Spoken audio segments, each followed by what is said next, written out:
on, yeah, of course. Yeah. Okay, so we're live now. So Manchester today? Yes, yeah, I'm in Manchester. Good. And is it sunny? Because it always rains every time I'm there. Well, you'll be pleased to know it's rained this morning, so we'll Okay. fulfill the stereotype. Okay, so there's no test matches in Manchester today then? No, it's quiet in Manchester. No, there's nothing on. That's good. Well, look, thank you so much for joining me. I'm incredibly grateful. What I loved before I introduced you was that I connected with you in LinkedIn, and you replied and you sent a really personal message, which I'm grateful for. And apart from being incredibly nervous now, and I know you've been trying to be amazing to put me at ease, so thank you. I'm really grateful. Thank you for the invitation. No, my pleasure. What was interesting was, you left your number there and I needed no invitation. And within 30 seconds of us seeing it, I gave you a call and you were kind enough to speak to me. And more importantly, you were kind enough to come on here. So hi, Tom. Tom, thanks very much for joining us. Tom's up in Stockport. He's a massive fan of the podcast as well. So thank you, Tom. So what I've done is I keep on sharing it because it's so good, and we'll talk about that as well. Andrea, thanks very much for joining us from Fife in Scotland as well. It's very kind of you to be watching. So Damian, wow, where do I start? A professor, best-selling author of 8 books now. Yes, okay. yeah. Has it gone up? Okay. No, not yet. No, not yet. But no, I've been lucky enough to have done 8 books. Okay, international speaker as well. You work with a lot of top teams and top businesses. Hi, Steve Mead. Thanks for joining us. Dirty Leeds fan, so I don't know what you're going to say about him. Thanks for joining. And please give Damian loads of love and shares and tag people in, because this is going to be exceptional. I've listened to Damian's podcast with Jake Humphrey and it's non-stop. Absolutely amazing. And I've just finished your book as well, How to Think Like Sir Alex Ferguson, which was exceptional as well. So loads of top tips. But I think you're best known, I could be wrong, for something called liquid thinking. So before you go into that, just tell us your story and how you became an international speaker, best-selling author, and how you get to talk and interview to the world's best leading people, both business-wise, sports. Right. Okay. Well, first of all, thanks, Steve. I appreciate you inviting me on to these lunchtime learning sessions. In terms of my background, I'm a Manchester lad. I'm from North Manchester, so anyone from the city will know there's a bit of a divide between the north and south of the city. So I'm from the north, and I've got an unusual background, I suppose, and I've only sort of realised this in adulthood, that I grew up in a boxing gym. So my dad was a boxing coach in the north of the city. So my playground was a boxing gym for as long as I can remember. So I've been fortunate enough to have been around elite sports people from childhood. So I've always had a fascination in terms of high performance in that regard, because I was seeing my dad sort of go through the hard work and the effort that takes place in the shadows to be able to execute high performance there. And I think the other thing that environment gave me, as well as an appreciation of high performance, was an appreciation of how powerful culture could be. So like a lot of boxing gyms, they're often based in inner city areas and where can be a lot of social issues. And that was certainly the case for where I grew up. So there was a period in the early 2000s when the area was categorized as one of Europe's 3rd poorest to live in.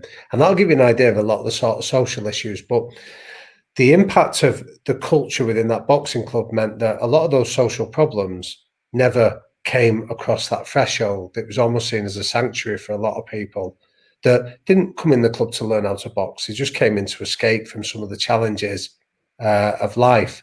And there was one of the things that we talk about on the podcast is this idea of non-negotiable behaviours. And in the boxing club, the origins of that were there, that people weren't allowed to use bad language when they crossed the threshold.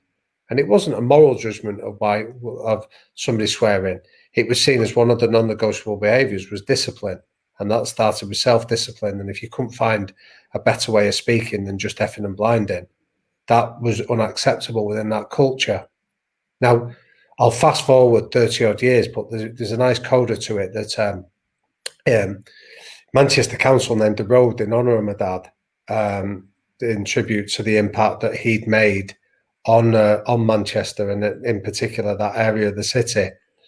And so if you're watching, and this might be an interest to people watching the Manktopia documentary that's BBC have been showing about the property boom in the city, there's an area of the city called Collyhurst, which is where we're describing, and that's where the road is named. It's featured on the programme.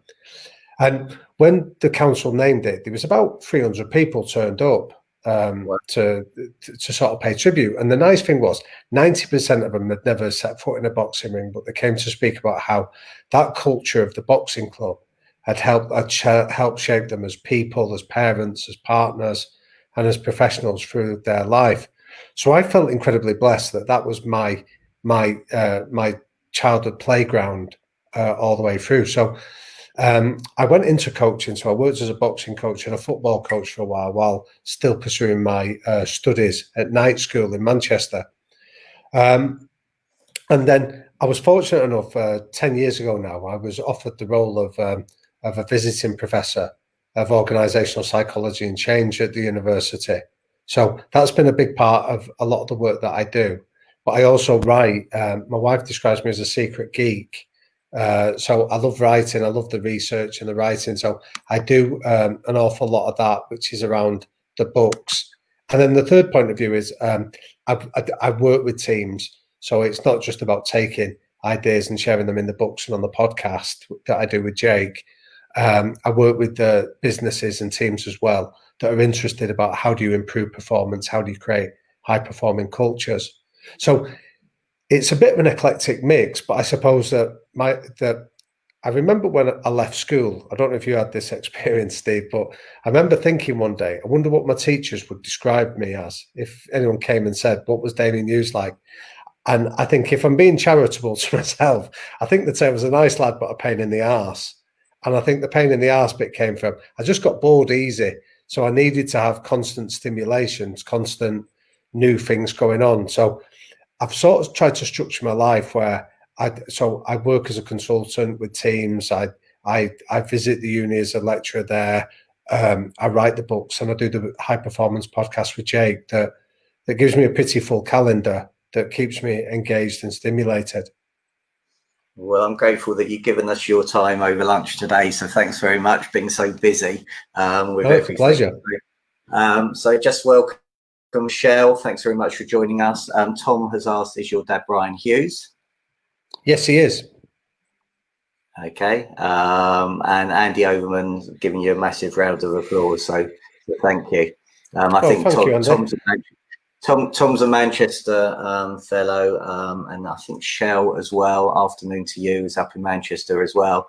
And we've got Jerry Lyons, who would absolutely love this, who is into his boxing. So I'm sure if he turns up, okay. And Andy Overman loved the Frank Lampard podcast this week. So thanks, Andy. Thank you. So which was exceptional. So if I go through who you've interviewed, Frank Lampard, Baroness Michelle Money, Reese, and I can't read my own handwriting, Warbent. Reese Wanabara. I was close.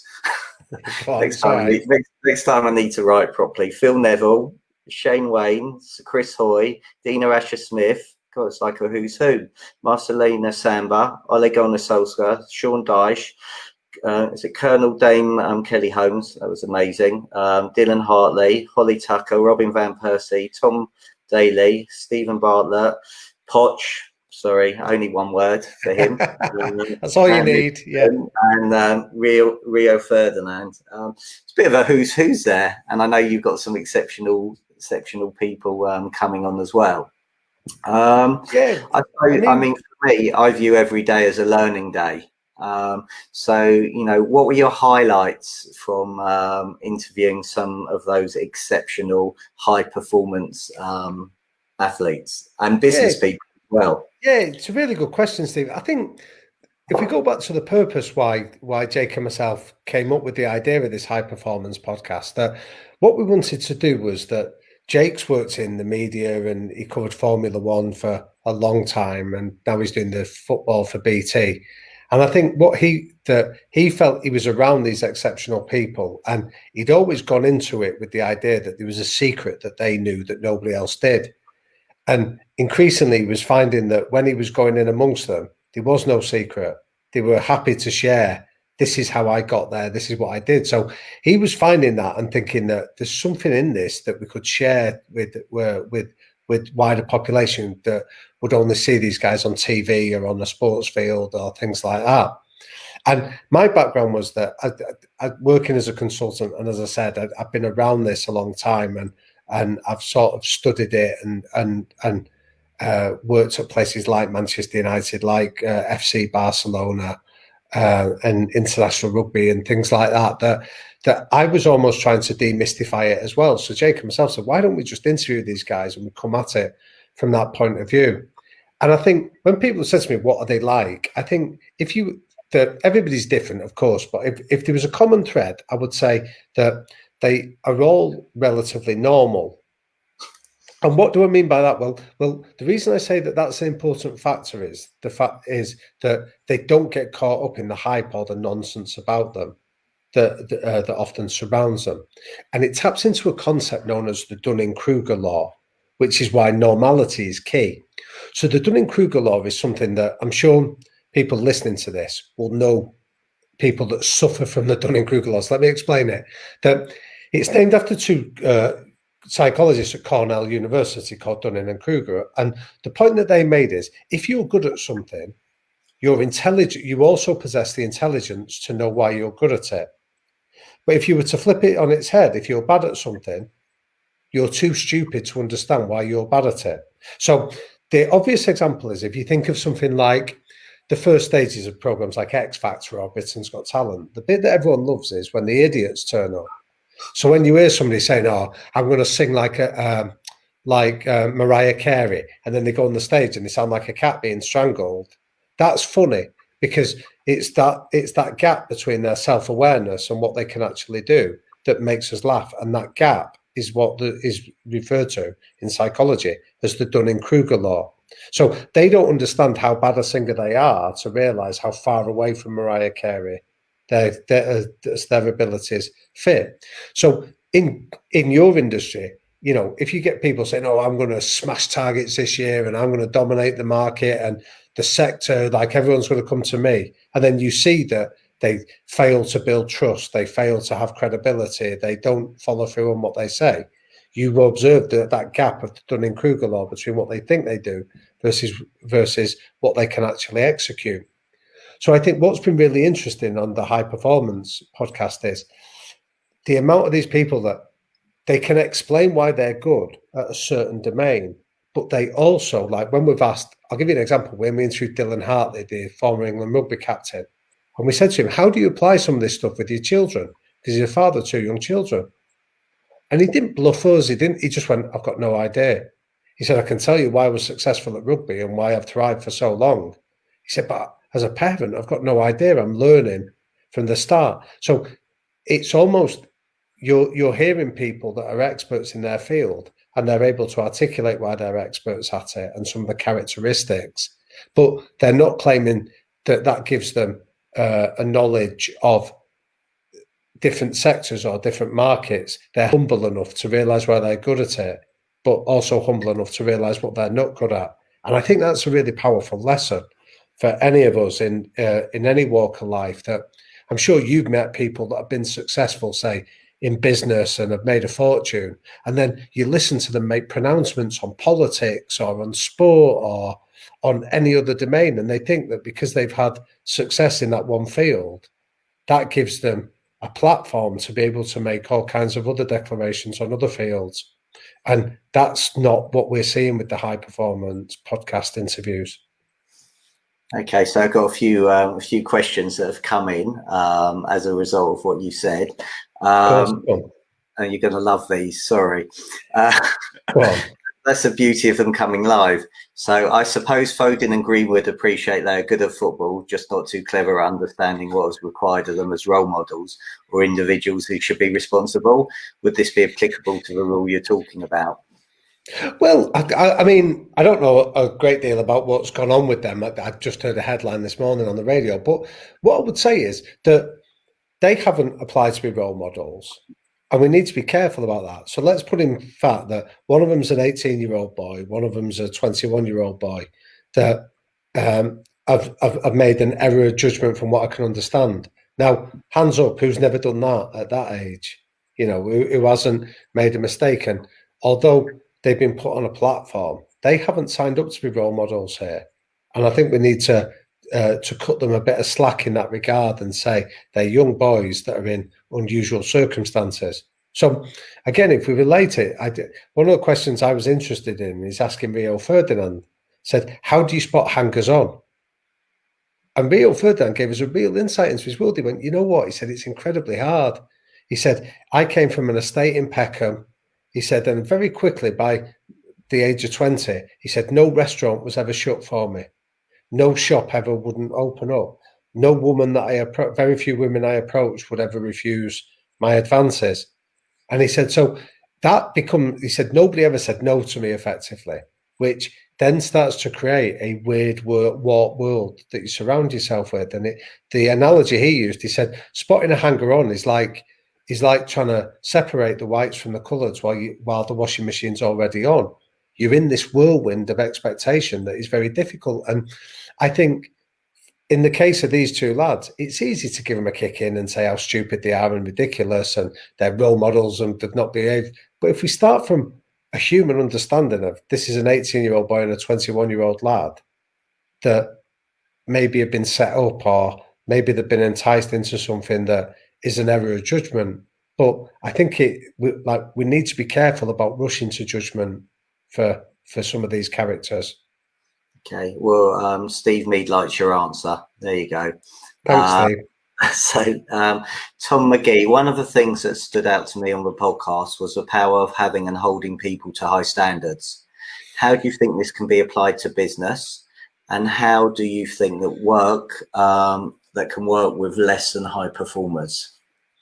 It's a brilliant question, Tom. I think this is where the power. So I do work with business as well. So this isn't just somebody saying it without necessarily having experience of challenges that organisations go through. I think this is where you start with this idea of non-negotiable behaviours, and an easy way of establishing non-negotiables. And this is what I would do when I work with teams: is I start by asking the question, when you're good, why are you good? So if I was working in your industry, I'd look at, say, your best ever month or your best ever quarter results or the best client relationship you have, whatever it is, you set the parameters of what success is. But then I would ask the question, what is the best achievement you have within those parameters? And then rather than take it for granted, do a proper exploration of, say, right, so was it about we developed a level of trust with a client, whether it was we were really passionate and enthusiastic? It almost doesn't matter, but that's where you start to identify the behaviours that were in evidence whenever success followed. And then they become your non-negotiables that you say, right, so because behaviours are controllable. So you say, so we can show up with enthusiasm, or we can look to develop trust in a client relationship in pretty much every situation. And then what that gives you is two things. When you have these non-negotiable behaviours, you don't need more than 3, by the way. Any more than that becomes a shopping list. So 3 non-negotiable behaviours then gives you 2 things. First of all, it gives you transparency. So again, in your industry, trust comes from, do you do what you say you'll do? So if you're saying to people, every time I deal with you, I will be enthusiastic, I will be passionate, I will be on time, whatever it is, you have the transparency of the relationship that trust comes from. But the second thing is you can then drive for consistency. So one of the big differences between an average performer and a high performer is everybody has bad days, everybody has a bad quarter, a bad month. But the gap between your bad and your worst day for high performers is narrower than everybody else's, because you can fix because you understand what the behaviours are that mean you can fix the gap a lot quicker. So again, if you use sport as an easy example of this, Steve, that listen to interviews that football coaches or sports coaches give after a defeat, and you'll soon see the pattern that gives you a clue to the culture of that club. So an average coach after a defeat will give an interview where they blame the referee, they blame the opposition, they blame the environment, they blame the pitch, the factors. What great coaches or high-performing coaches do is they internalize it and they say, we weren't sharp enough today. Our preparation in training wasn't effective enough. And they identify the behaviors that they can fix. So therefore, you narrow that gap. So starting this with high performance behaviors, non-negotiables, having 3 of them in place and communicating them. So when a client comes to you, you say, listen, one thing we can guarantee you will get every time from us is this, this, and this. And if you don't get it, challenge us. But equally, when you do, tell us you've got it. And I think what that fits into the second part then of what of the question of how do you do this with non-high performers? You can get this in place. You can help people develop behaviors. So there's a great phrase. I interviewed many years ago a guy called Cheeky Begiristain, who was a director of football at Barcelona. And he gave me a great quote. He said, your talent will get you into the room. Your behaviors will keep you in the room. So his point was, you have to be good at your job to get in there. But after that, it's about how you show up every day. And I think in your industry, this is about consistency and transparency. So you can bring people with you that maybe aren't high performers now by focusing on these non-negotiable behaviours. Brilliant. Well, that's my favourite C word, consistency. Good choice, because I think it's the one thing that separates the good from the great. This idea that you can show up and you get a certain level of performance every time. Okay, well, Mark Worrell is up in Preston, another big fan of a podcast, or he will be after I spoke to him earlier. Hi, Mark. Mark said, how can we help team members bridge the gap if they don't understand why they aren't performing? Sorry, so ask us, so how can you help who? Sorry. Team members bridge the gap if they don't understand why they aren't performing. Ah, right. Okay. So again, and at the risk of sounding boring on this, start with the behaviours first of all of what's non-negotiable within your culture, and then what you need to do is do regular feedback on the behaviours. So this is a key distinction of high-performing cultures, Mark, that you don't challenge somebody about their personality, you challenge them on the behaviours. So there's an old saying that they use in some of the rugby teams I work with. You can behave like a dickhead, but it doesn't mean I think you're a dickhead. Now, the reason that's important is because you can change your behaviours. We're not asking you to change the person you are. We're just asking to change how you show up in a room. And I think in high-performing cultures, this kind of feedback on behaviours happens very frequently. That when somebody's walking into a room and they're being less than enthusiastic, and if enthusiasm is one of your trademark behaviours, you challenge that quickly. You don't just turn a blind eye to it and pretend, oh, they're having a bad day, or you make excuses for them. You challenge those behaviours. So again, when we've interviewed, say some of the people that came through at Manchester United in their glory years, like Ferdinand van Persie, Phil Neville, Ole Solskjaer. Are you rubbing it in now? Yeah, sorry, that's not the intention for that. But one of the things that they talk about is they had 3 trademark behaviours. One was about relentlessness, so you never settle on your victories. The second one was that you play to win, so everything you do is about making a positive move. So Rio Ferdinand speaks about his first day at training. He passed the ball sideways and Roy Keane tore at him. He said, we don't pass it sideways here. We always pass it forward. And then the third one was you're a team player. Everything you do is for the betterment of the team.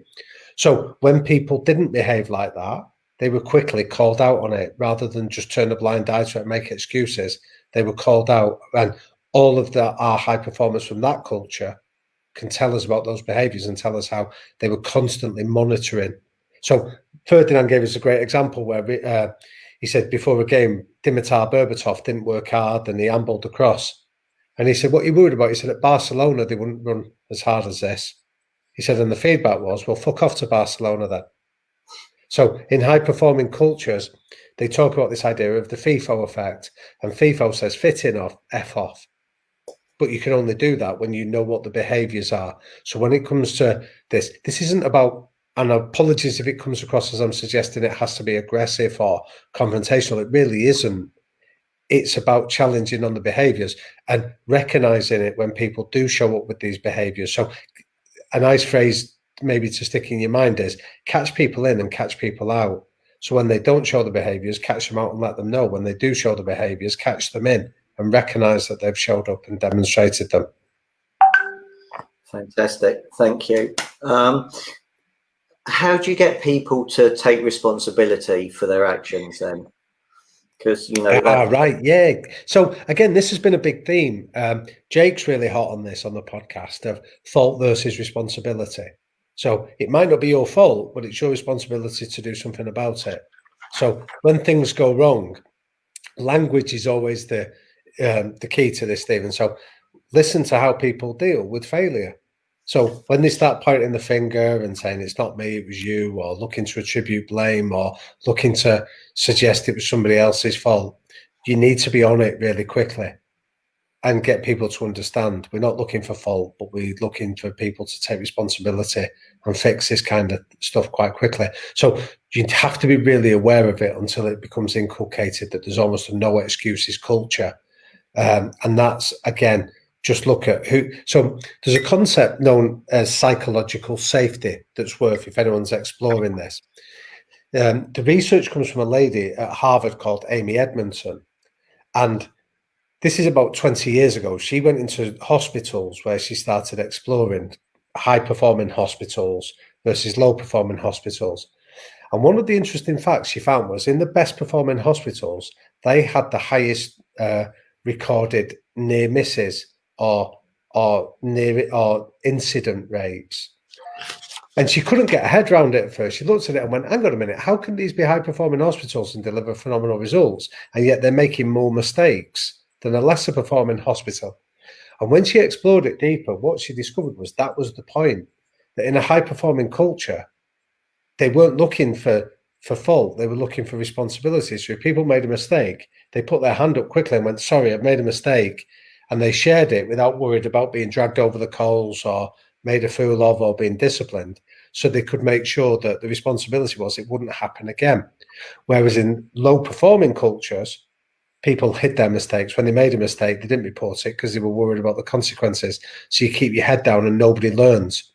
So this is why it's incumbent on you, if you're leading a culture, this idea of psychological safety, of knowing that when somebody takes responsibility rather than finds fault, you've got a role not to hammer that person either, but to help them, because you then create this element of trust where people, when they get things wrong, can admit it and you can learn from it a lot faster and move on.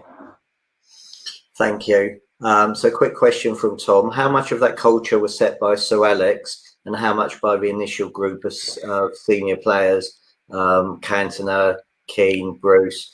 Well, Tom must have been on first name terms because he calls him Eric. So yeah, there's only one Eric. It's a really good question. I think those non-negotiable behaviours preceded Ferguson. Matt Busby laid them down. So when Busby came in, this idea of we play for glory, we play for the guys that work in the factories that come here and be entertained. And you have to do that. So we play to win. We're relentless. So there's a great phrase that they use at United, that Manchester United never get beat. We occasionally run out of time, but we never get beat.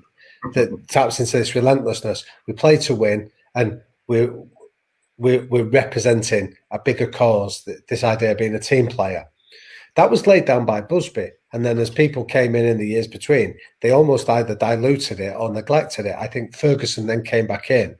And he didn't invent it, but he certainly connected with it. So I think he put it back in place. And he had this idea of, there's a concept that I refer to as cultural architects. That's not Ferguson's phrase, but cultural architects as your leaders in the dressing room that just embody these behaviours and do so regardless. So there's a nice story about Cantona that embodies this idea of you play to win and you're a team player. That Roy Keane recounts this, that during the early 90s when Cantona was there at his pomp, they filmed a video, and all the players got royalties. And what they decided was the royalties weren't that big individually, but they said if we put it all in a pot, we'll draw it out of a hat, and whoever wins gets £16,000 or whatever it was. And but they said to the youth players like Phil Neville, Gary Neville, Nicky Butt, Paul Scholes, Beckham, you don't have to do it. You can take your share because they were still relatively lowly paid at that stage. And two of the players, Nicky Butt and Paul Scholes, went, no, put our names in the hat. We'd rather take our chances. And the person whose name got called out was Cantona. So he received the £16,000. And the next day, Cantona came in with the 2 cheques for £8,000 each and gave them to Scholes and Nicky Butt. And he rewarded them that they'd taken the chance of winning big. So you tap into that idea of the culture, which is you play to win, not play not to lose at Manchester United. Cantona recognised that, connected with it, and was seen very publicly to reward and recognise somebody that had done that. So the role of having cultural architects, my phrase, or leaders without the title of it, is essential. You have to have them because they're the ones that see what goes on when nobody else is watching. They spot it, and they're the ones that catch people in and catch people out with it. So you talk a lot about behaviours. When agents are recruiting, are there certain behaviours that they should be looking for? And are there any questions that you could ask that will help them find out what certain behaviours are that they want in their culture for their business? It's a really good question, but I would say that I'd be careful of having anything that like off the shelf. It goes back to this idea of this simple exercise, success leaves clues. So if you're recruiting people to come in your business, when are you good? And by answering that question, you will have some trademark behaviours in place. And that's what you then have to subsequently recruit against. So I'll give you a really simple example. A few years ago, I had a mate of mine that was working at a sports team, and he was recruiting for a physio position.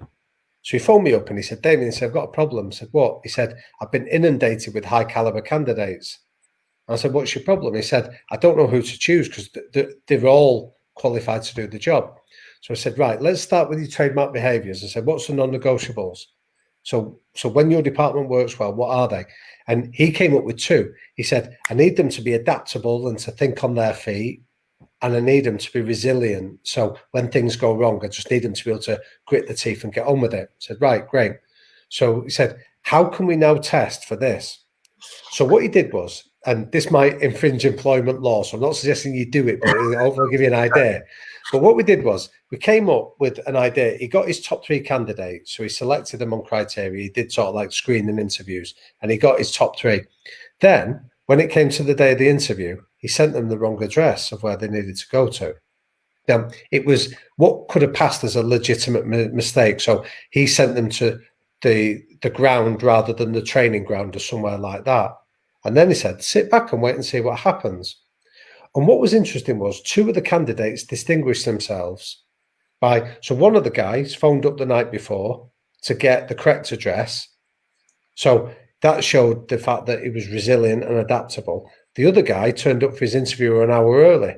When he was told he was in the wrong place, he just got Google Maps out and walked to the next place. The other guy turned up late with his letter to prove that it wasn't his fault. It was the fault of whoever had directed him to it. So right away, he's found out who his top 2 candidates are. Now it's a case of judging them on how they fit.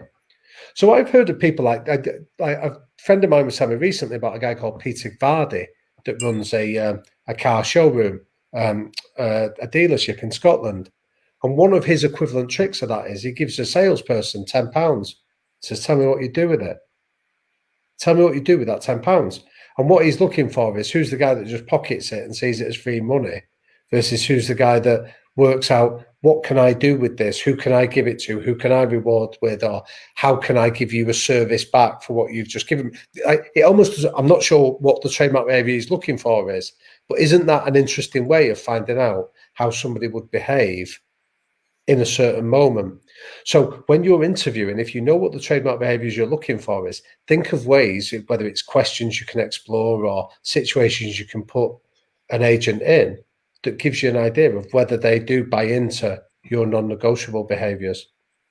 That's brilliant. Preparation. So I love the interview that you had with Sir Chris Hoy. I can't remember which championships it was, and I think there was a sports psychologist that was That's right, talking, yeah. and he went to have a conversation with him, and he said, "Right, what happens in the race if the world record gets broken?" And I think Sir Chris Hoy said, "Well, I've got no idea." But he then thought about it, and visualization, I think, is very important.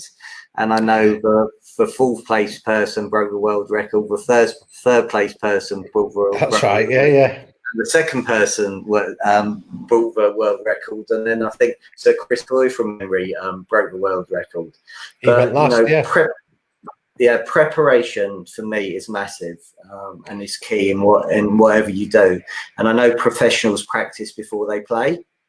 How can you get businesses to understand, that they should be out there being professional, visualizing themselves in circumstances when they're out most probably in front of a person that wants to sell or let their property?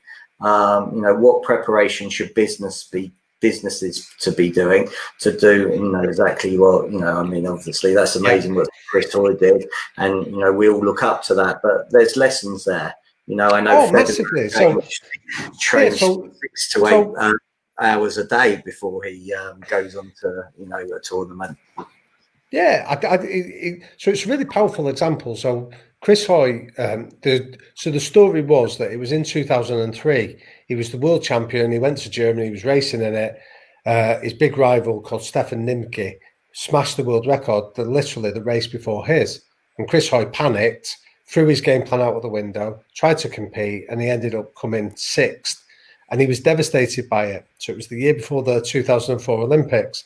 So he then went and spoke to Dr. Steve Peters, the psychiatrist that you described, who challenged him and said, well, what are you going to do next time if it happens again? And I think, forget the fact that you're talking about Chris Hoy and sort of elite performance in cycling. What can we learn from that? And the first thing is, so you say about visualization. I think visualizing success is really important. So the idea of being clear about how you want to show up, and that links back to the behaviors. But there's a really important element that people think the power of positive thinking is enough, and it's not. So just because you believe you're going to be successful doesn't necessarily translate into actual tangible success.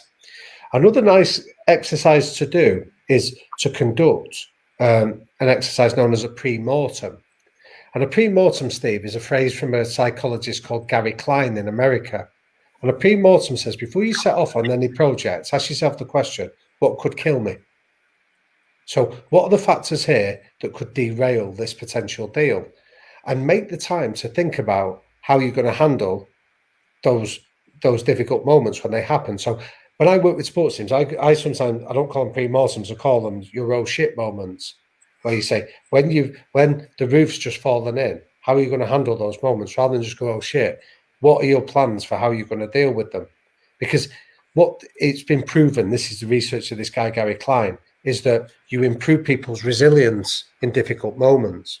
So he did some research in call centers that might be relevant to people listening to this, where in that industry, the turnover rate of staff is huge. And what he did was, rather than tell people all the amazing things and the benefits that you will get from working in the call center, tell them that as well, but then give them some examples of really difficult phone calls you're likely to deal with, or difficult moments you're likely to be faced with, and ask people and say to people, this is also part of the reality. And what he found is the retention rate improves by about 20%. By you being honest and exposing people to those difficult moments and asking, can you cope with these? People can often find levels of resilience that they maybe couldn't do if it blindsides them. So there's two elements to it. One is about the visualization of how do you want to show up, how do you want to represent yourself? But then the second bit is how you're going to handle your oh shit moments when the roof falls in. And then giving a bit of time to that means that you feel well equipped to handle your equivalent of Chris Hoy sat on the starting line when that 4 other people have just broke a world record ahead of him. Brilliant, thank you. So I'm conscious of time, so I'm going to ask you a couple of final questions, if that's sure. Okay. preparation, obviously, we've gone through, and that's key. Implementation. So a lot of people have loads of good ideas. You know, you're sharing loads of fantastic stuff from here and great insights. How do people just go and actually do it? It's a really good question. I think start small. So don't take a dozen ideas away, because you won't do a dozen ideas. Do one thing and do the easiest thing first, and just break it down into small incremental steps. And then just put one foot in front of the other is the essence of it, Steve. So I think do that. And I'd say the second thing is, and this might sound a bit twee, but let me explain it. Be kind to yourself. Will it go right away? Probably not. But how you respond to that in terms of what you say to yourself, whether you beat yourself, oh, I'm such an idiot, I could have done better. Why didn't I do it? Other people are managing it. Suddenly then it's debilitating. It stops you then working out how you're going to handle it again. So I think you hear this phrase, hashtags on social media, be kind. And to me, I think I see people posting that and then posting some horrible, vile message to somebody else afterwards. So there's a hypocrisy about it. I think when you start by, don't worry about being kind to other people, be kind to yourself. Because I think when you start being kind to yourself, then as a secondary consequence, you start to have the capacity to be kind to other people. So start small and be kind are the two tips I'd give anybody that was interested in setting off on any adventure or any project that they were going to tackle. Brilliant. And what are your 3 non-negotiables, please? My 3. First one is it has to be fun. So don't do it if you don't feel it's going to be a laugh or be engaging or be enjoyable. The second one is you have to come at it from a position of kindness. So if you feel that you can help yourself or other people, so it's got to be fun. You've got to be kind in whatever you do. And then the third one is you've got to make a positive difference. So if it can fit those 3 criteria, I'll engage myself fully.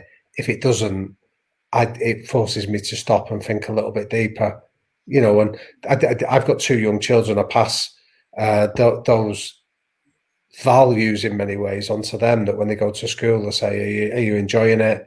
Because that means you're more likely to go back and study. Are you being kind to yourself and being kind to your classmates? And are you making a positive difference, or are you removing it? They're the values that I grew up with in the boxing club. I try and live by, and I try and pass them on to my own children. Okay, and couple of books, can't be your own, that you recommend people to read. Obviously, oh wow, that's good. Yeah, no, that's obviously they can be your own. No, I'm not a fan of that. I think I often it turns me off, these people that try and sell their own books. If people are kind enough to listen to this, and you're kind enough to host it, Steve, you don't need somebody coming on and being a smart ass and blowing their own trumpet. So there's a couple of books that I've really enjoyed that made a difference to me. One is a book by a psychologist called Jonathan Haidt, called The Happiness Hypothesis. And maybe the title sounds a little bit irrelevant to business, but it's not. This guy just basically looks at what are the tools in order to be high performing in any culture. So the happiness hypothesis is a really powerful one. And then the other one is I'd encourage people. There's a guy called Dr. Viktor Frankl wrote a book called Man's Search for Meaning.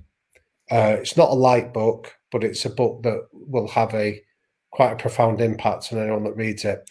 He was a guy that was captured at the start of World War II and found himself as a prisoner in Auschwitz.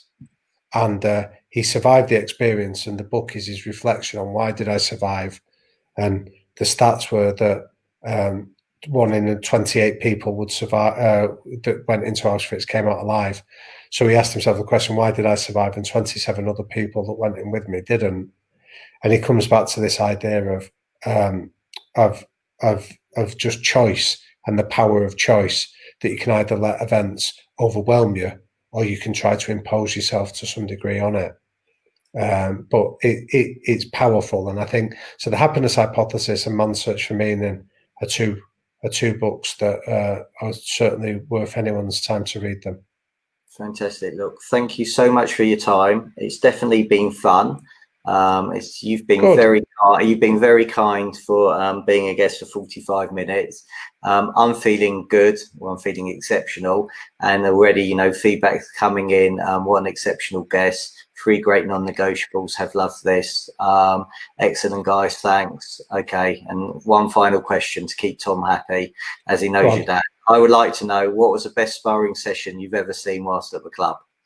What was the best what, sorry? Best sparring session you've seen whilst at the Oh, boxing? wow. Okay. Yeah. It wasn't the best one in terms of any boxers in name, but it was one that had a big, profound impact on me. That I remember. I was about 14 and I was sparring a kid, and I overmatched the kid. I was a lot better than him, and I abused my position. So I took a liberty with him. I threw my weight around a bit and hurt the kid in sparring.